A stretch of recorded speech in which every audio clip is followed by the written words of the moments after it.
My teacher cautioned me and all the friends who were with him in that society that prior to the morning prayer we should take upon ourselves the commandment to do of love your neighbor as yourself, and to aim to love each one from Israel as his own soul.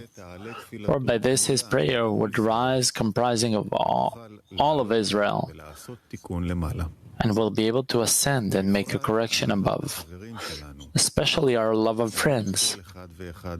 Each and every one of us should include himself as though he is an organ of those friends. My teacher sternly cautioned me about this matter.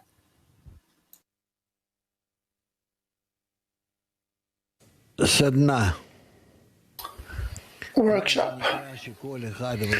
What does it mean that each one feels that he is a part of the others?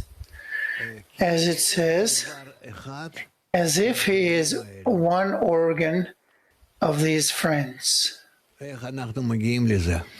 How do we come to this?